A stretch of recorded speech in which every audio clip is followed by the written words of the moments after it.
Hello students, एक बार फिर से व्याख्यान में आप सभी का स्वागत है। हमने पिछले लेक्चर के अंदर नीति शास्त्र की क्या डेफिनेशन है और उसकी क्या विशेषताएं हैं उसके बारे में चर्चा की थी।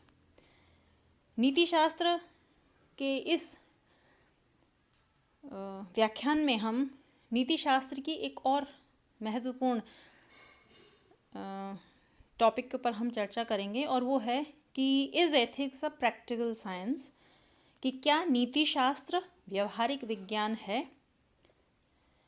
ये एक बहुत महत्वपूर्ण प्रश्न है जो नीति शास्त्र के विषय में या उसके संदर्भ में अक्सर पूछा जाता है, क्योंकि बहुत सारे लोग अक्सर इस प्रश्न को उठाते हैं कि नीति शास्त्र सिर्फ एक सैद्धांतिक विषय है जो हमें सिद्धांतों, नियमों, कायदे आदि के बारे में बताता है, वो हमारे व्यवहारिक जीवन में कोई उपयोगिता नहीं रखता है। व्यवहारिक जीवन से तात्पर्य है कि रोज़मर्रा के जीवन में हमारे सामने जो समस्याएं आती हैं, क्या उन समस्याओं के समाधान में नीति शास्त्र हमारा कोई मार्गदर्शन करता है? क्या वह हमारे उन जीवन की समस्याओं में उनको सुलझाने में हमारी मदद करता है? यदि ऐसा करता है, यानी यदि वह हमारे जीवन की हमारी जो इच्छाएं, अपेक्षाएं हैं और जो हमारे कर्म और उद्देश्य हैं उनके बीच में क्या वो सामंजस्य बिठा पाता है?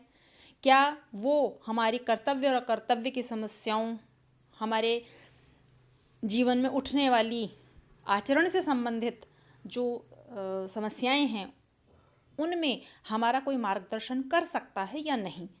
और इसीलिए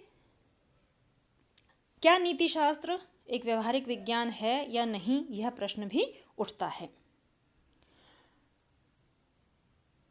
बहुत सारे दार्शनिक इसको अलग अलग तरीके से देखते हैं, क्योंकि जब किसी एक विषय पर मत व्यक्त करने की बात आती है तो सदैव मत एक से नहीं होते हैं, मत वैभिन्न अक्सर पाया जाता है। और यह बात इस प्रश्न के संदर्भ में भी लागू होती है कि क्या नीति शास्त्र एक व्यवहारिक विज्ञान है।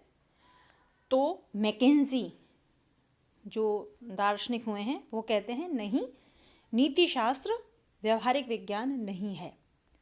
जबकि दूसरी तरफ बहुत सारे ऐसे नीति शास्त्री हैं जो ये मानते हैं कि नीति शास्त्र व्यवहारिक विज्ञान है। William Lillie, Stevenson, Toulmin, Hare, Nowell Smith, ऐसे अनेकों दार्शनिक व्यवहारिकता के पक्ष में अपने मत को प्रस्तुत करते हैं।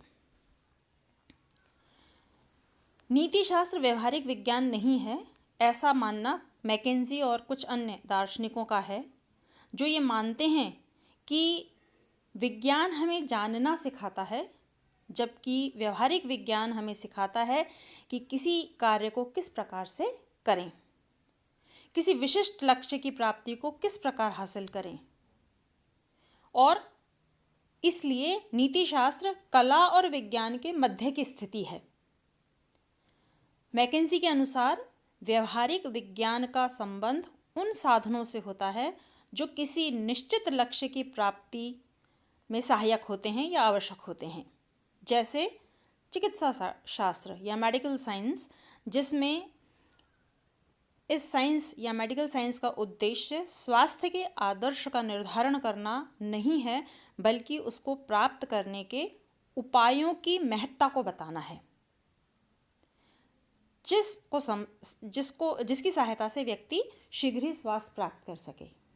अगर आप इस बात को सरल शब्दों में समझें तो मैकेंजी यहाँ ये बात कहना चाहते हैं कि दो चीज़ें होती हैं। एक सैद्धांतिक चीज़ होती है जिसमें हमें बताया जाता है कि कोई स्थिति, कोई सिद्धांत, कोई नियम क्या है, और एक ये होता है कि किस तरीके से उसके व्यवहारिक पक्ष को हासिल किया जा सके।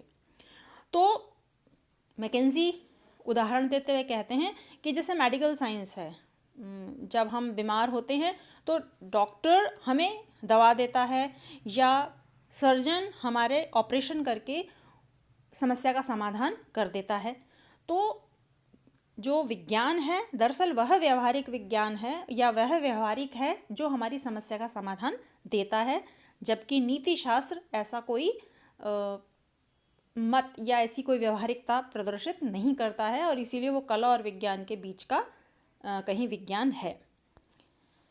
इस दृष्टि से नीतिशास्त्र व्यवहारिक विज्ञान नहीं है, क्योंकि वो मानते हैं नीतिशास्त्र केवल आदर्श का निर्धारण करता है, वह उनकी प्राप्ति के लिए जो साधन हैं उनकी व्याख्या नहीं करता, जीवन कैसे जिया जाए यह नहीं बताता, वह केवल सत्य की खोज की बात करता है कि सत्य को खोजना चाहिए, व्यवहारिक मार्गदर्शन नहीं करता।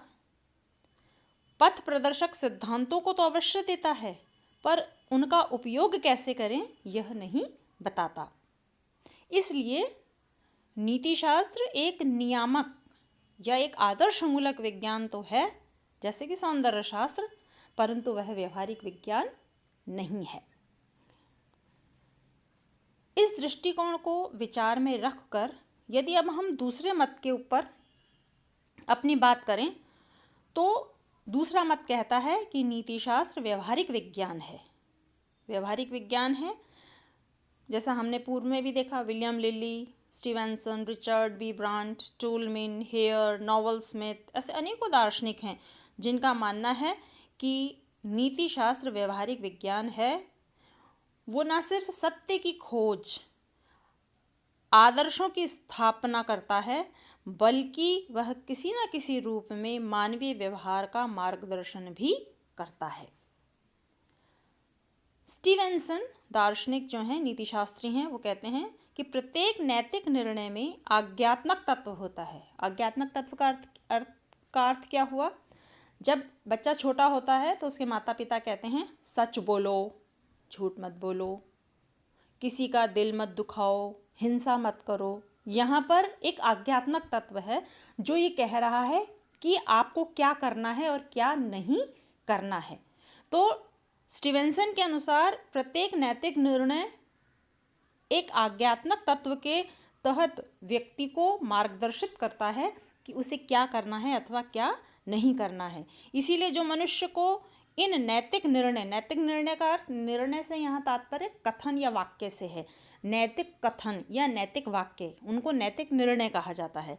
तो जो मनुष्य को इन नैतिक निर्णयों के माध्यम से किसी कर्म को करने या नहीं करने का सूक्ष्म, छिपा हुआ, प्रत्यक्ष, कभी कभी जाहिर तौर पर या परोक्ष निर्णय देते हैं, यह आज्ञात्मक तत्व ही नैतिक कथनों को वर्णनात्मक कथनों से अलग करते हैं। वर्णनात्मक कथनों का अर्थ होता है जो सिर्फ किसी वस्तु की, किसी विचार की व्याख्या करते हैं।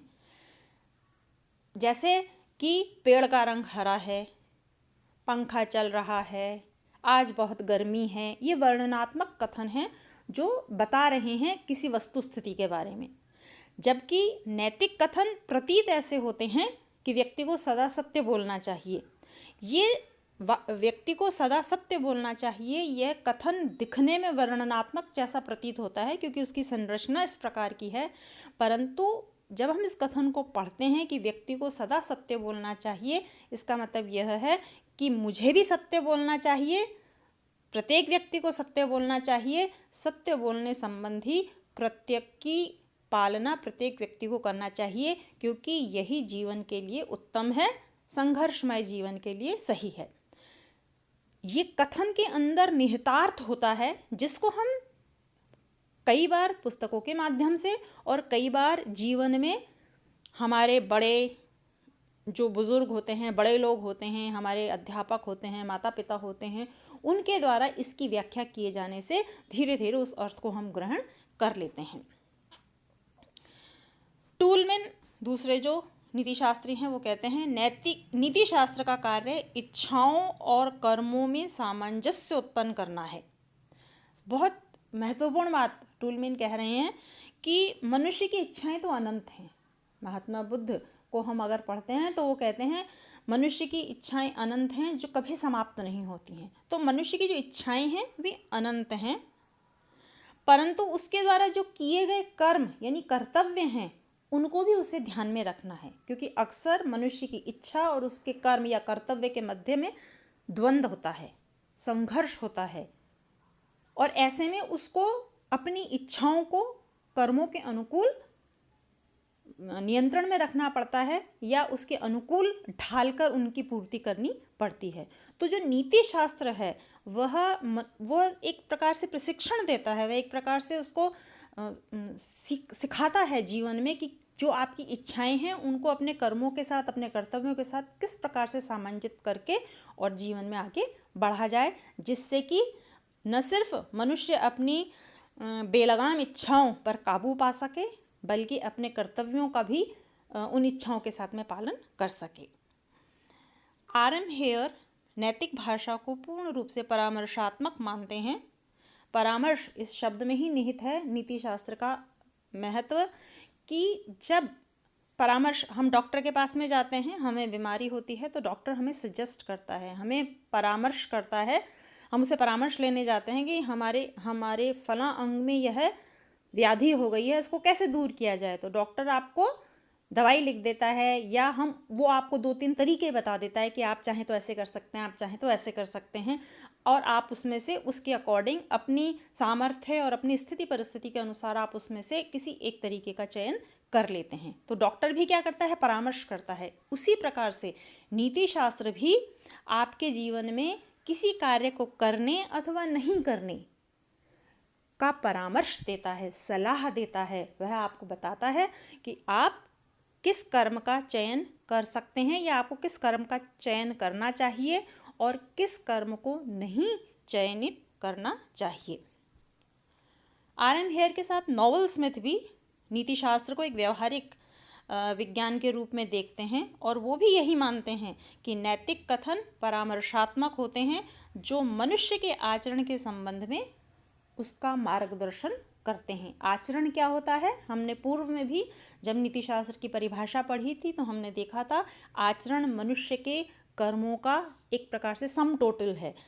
जो कुछ भी हम कर्म करते हैं, जिस प्रकार से भी हम अपने कर्तव्य या कर्तव्य का निर्धारण करते हैं, वही हमारे आचरण को निर्धारित करता है। और आचरण मनुष्य के यदि कर्मों का योग है तो वह उस व्यक्ति के जीवन को चलाने के लिए बहुत महत्वपूर्ण होता है। ऐसे में आचरण यदि अनुकूल होगा, उचित अनुचित के भेद के साथ में चलेगा, तो वह सर्वश्रेष्ठ रूप से समाज में अपना योगदान भी दे सकेगा और स्वयं को भी अभिव्यक्त कर सकेगा। तो इसलिए जो नीति शास्त्र है वह मनुष्य के आचरण के संबंध में उसका मार्गदर्शन करता है।